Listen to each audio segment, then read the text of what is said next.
Hello guys, അപ്പോൾ ഇന്നത്തെ പുതിയൊരു വീഡിയോയിലോട്ട് എല്ലാവർക്കും സ്വാഗതം. അപ്പോൾ ഇന്ന് നമ്മളൊരു തക്കാളി ചോറാണ് ഉണ്ടാക്കാൻ പോണത്. വീട്ടിലുള്ള ചോറ് വെച്ചിട്ട് നമുക്ക് ഉണ്ടാക്കാം കേട്ടോ. അതിലേക്ക് നമുക്ക് വെളിച്ചെണ്ണ ഒഴിച്ചു. അതിലോട്ട് നമുക്ക് സബോള അരിഞ്ഞതിടാം. ഞാൻ ഇവിടെ ഒരു സബോള എടുത്തിട്ടുള്ളൂ കേട്ടോ.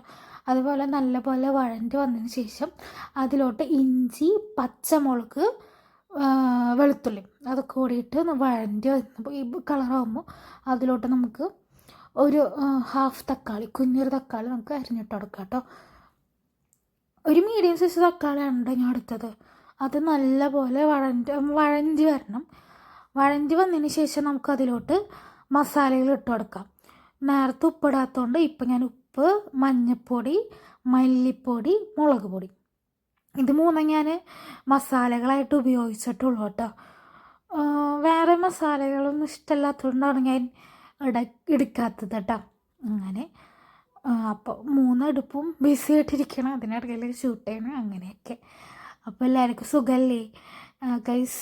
അപ്പോൾ ഒന്ന് തക്കാളി ചോറ് കൂട്ടാനൊക്കെ വെക്കാൻ വേണ്ടി ഇപ്പോൾ ഇങ്ങനെ ചെയ്തു. അങ്ങനെ അപ്പോൾ അതിട്ട് നമുക്ക് 2 മുട്ട കൊത്തിപ്പൊരിക്കുക, അത് ചിക്കി എടുക്കുക, ഇതിലിട്ട് അങ്ങനെ 2 മുട്ട എടുത്ത് ഞങ്ങൾ 2 പേരുള്ളതുകൊണ്ട് 2 മുട്ട നല്ലപോലെ ചിക്കി എടുക്കുക കേട്ടോ. അത് ചിക്കിയെടുത്ത് സെറ്റായി. നമ്മളതേ അവസാനം തക്കാളിക്ക് സെറ്റായി. ഇനി അതിലോട്ട് ഞാൻ ചോറ് വെച്ചിട്ടുണ്ടായിരുന്നു രാവിലെ. ആ ചോറ് നമുക്ക് ഇട്ട് കൊടുക്കാം കേട്ടോ.